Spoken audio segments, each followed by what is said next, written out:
T'es à table pour le repas dominical quand soudain, le tonton célibataire qui n'en est pas à son premier kir lâche qu'il vote RN. Un frisson parcourt la tablée. Moi je vous dis ça, c'est en toute amitié. Les ânes partout, les djellabas, l'écriture illisible, ça. Voilà. Il s'agirait de grandir. En une fraction de seconde et sans qu'il ne t'ait rien dit de plus, tu peux déjà prédire avec une précision troublante qu'il est contre l'immigration massive, qu'il regarde ses news le soir, qu'il pense que l'écologie c'est un truc de bobos qui n'ont jamais travaillé, et il a une opinion bien tranchée sur l'islam et sur ce que la France est en train de devenir. D'un autre côté, quelqu'un qui te dit qu'il a manifesté pour le climat le week-end dernier, là tu peux parier sans trop de risques qu'il soutient aussi la cause palestinienne, qu'il est végétarien ou qu'il culpabilise de ne pas l'être, qu'il déteste Elon Musk avec une passion presque personnelle, qu'il pense que les frontières c'est une construction sociale et que le capitalisme est le responsable de tous les maux de la planète. Comment des sujets aussi radicalement différents, l'écologie, la géopolitique, l'alimentation, l'immigration, l'économie, se retrouvent toujours, mais alors toujours, dans le même paquet? Autre question, es-tu vraiment aussi différent de ces gens-là que tu le crois? L'opinion prêt-à-porter. Dans la mode, le prêt-à-porter, c'est le vêtement fabriqué en série. Standardisé, fait pour tout le monde, donc fait pour personne en particulier. Tu ne l'as pas conçu, tu ne l'as pas choisi pièce par pièce, tu l'as pris tel quel sur le portant, parce qu'il était là, parce que tout le monde le portait, et parce que, approximativement, c'était la bonne taille. Nos opinions, elles fonctionnent de la même façon. On les choisit pas une par une, après réflexion, après avoir pesé le pour et le contre sur chaque sujet. Non. On choisit un camp. Et une fois qu'on a choisi le camp, on enfile la collection complète. Difficile, très difficile. Pas ORN. Pas ORN. LFI. Prêt-à-porter intellectuel, livré avec le bon vocabulaire, les bonnes références, les bons amis, les bons ennemis. C'est exactement ce qu'on a vu en France en 2022 avec la NUPES. On va pas refaire la NUPES, là. Souviens-toi, t'avais des partis aux histoires, aux valeurs et aux positionnements complètement différents. Les insoumis, les socialistes, les écolos, les communistes, qui, du jour au lendemain, ont dû s'aligner, avaler des couleuvres et défendre des positions communes uniquement pour exister ensemble face à un ennemi commun. Des gens qui se détestaient cordialement la veille se retrouvent soudain à partager la même estrade. Et ce phénomène se limite pas à la politique au sens institutionnel du terme, il est partout. Dans les groupes WhatsApp de famille, dans les cercles d'amis, dans les copropriétés, les dynamiques de bureau, chaque groupe a sa collection prêt-à-porter. Chaque tribu a ses opinions standardisées. Et si tu veux appartenir à une tribu, eh bien, tu enfiles la tenue sans faire le difficile. Le piège de la pensée externalisée. Quand tu enfiles le prêt-à-porter intellectuel d'un groupe, tu ne fais pas que preuve de paresse, tu fais quelque chose de beaucoup plus risqué. Tu externalises ton système de pensée. Tu délègues à d'autres le soin de réfléchir à ta place. Et cette délégation, elle repose sur une hypothèse que tu n'as jamais vérifiée. C'est-à-dire que ces gens ont bien réfléchi avant toi, que leurs conclusions sont solides et surtout que leurs intérêts sont exactement alignés avec les tiens. Gustave Le Bon l'avait déjà écrit à la fin du 19e dans sa Psychologie des foules.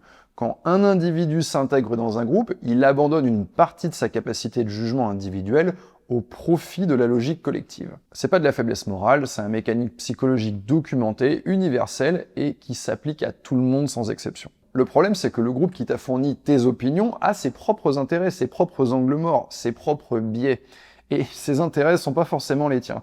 Les partis politiques veulent des votes, des postes. Les médias veulent de l'audience. Les influenceurs veulent de l'engagement. Aucun d'entre eux n'a été mandaté pour penser à ta place avec ton meilleur intérêt en tête. Et pourtant, c'est exactement ce que tu leur confies quand tu enfiles toute leur collection de prêt-à-porter intellectuel sans même la questionner. Il y a une scène dans le film American History X. Bon, ça date un peu, je sais pas si tu te souviens, mais ça illustre ça de façon très brutale. Dedans, le personnage principal, Derek Vinyard, est un jeune homme brillant qui adopte en bloc l'idéologie néo-nazie de son quartier après la mort de son père. Il ne construit pas lui-même cette vision du monde, il vient en hériter, il vient l'absorber. Et c'est précisément parce qu'il est intelligent qu'il est dangereux. Il devient le meilleur avocat d'un système de pensée qu'il n'a jamais vraiment interrogé. C'est seulement en prison, quand il est seul, quand il est coupé de sa tribu, qu'il commence à penser pour la première fois par lui-même. I don't know what I feel. I feel a little inside out. I don't know. There's some things that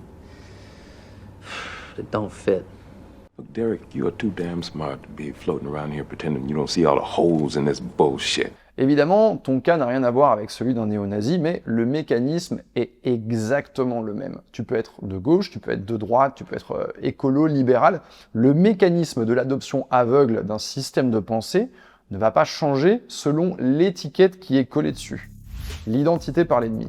Ces groupes, ces tribus, ne se construisent généralement pas autour de ce qu'elles veulent bâtir. Elles se construisent autour de ce qu'elles détestent, oui. Les fachos contre les wokistes, les écolo-bobos contre les beaufs climato-sceptiques, les élites déconnectées contre les populistes dangereux. Quotidien avec Yann Barthès contre CNews avec Pascal Praud. Chaque camp a son étiquette pour l'ennemi. Et cette étiquette, elle dit tout de la façon dont il se perçoit lui-même. Se définir par un ennemi commun, c'est le lien social le plus puissant et le plus immédiat qui existe. Ça demande aucun effort intellectuel. On n'a pas besoin de comprendre quelque chose de complexe, de nuancé, de contradictoire. On a juste besoin de savoir qui on déteste. Quel est l'ennemi commun sur lequel on va taper? Une fois qu'on a choisi notre ennemi, on doit le détester correctement. C'est-à-dire qu'on ferme les yeux sur tout ce qui pourrait compliquer cette vision simple et rassurante du monde. Parce que la nuance, c'est une menace pour la compréhension du groupe. Si tu commences à dire, bon, sur ce point précis, quelqu'un d'autre de l'autre camp a quand même un argument valable, eh bien, tu risques toi-même d'être perçu comme un traître. Et c'est au sein de la France insoumise que la fracture a eu lieu. La commission électorale a évincé des députés sortants, dont Alexis Corbière et Raquel Garrido. À gauche, plusieurs personnalités dénoncent ce matin une purge visant les opposants à Jean-Luc Mélenchon. Et cette peur de l'exclusion, eh bien, c'est un des moteurs les plus puissants du comportement humain.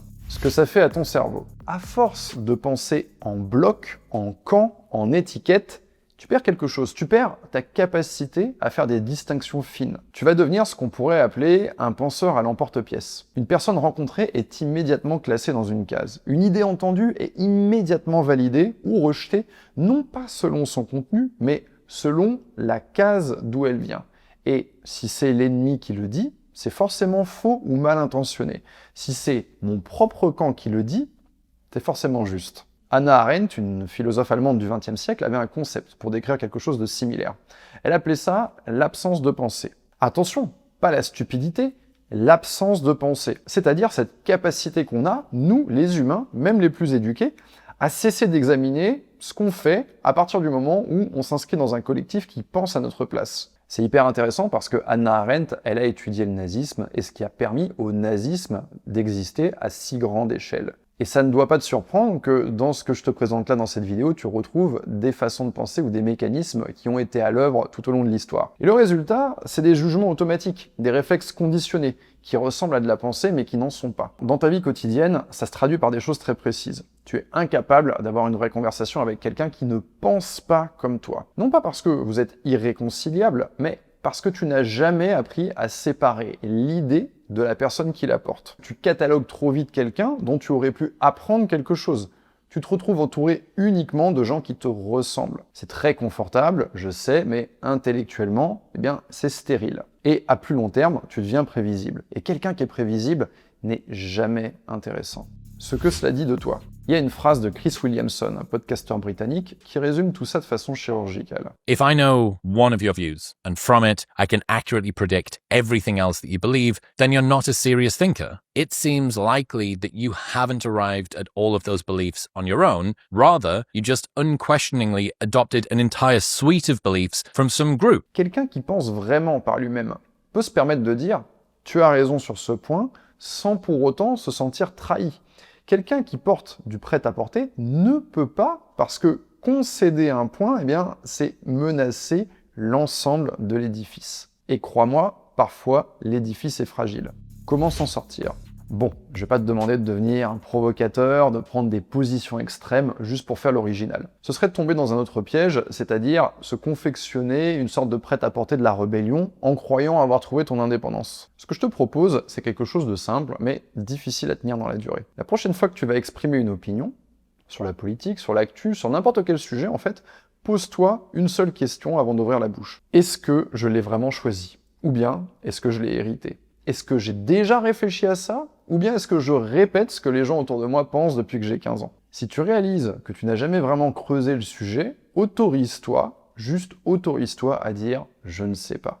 C'est une des phrases les plus rares et les plus courageuses, j'ai envie de dire puissantes, qu'on peut entendre dans un débat aujourd'hui. Dans un monde où tout le monde a une opinion tranchée sur tout, en permanence, admettre qu'on ne sait pas, c'est presque un acte subversif. Les personnes qui ont le plus d'impact dans une conversation, ce sont pas celles qui ont une réponse définitive sur tout, celles qu'on ne peut pas coincer. Ce sont celles dont on sent que chaque mot a été précédé d'une réflexion.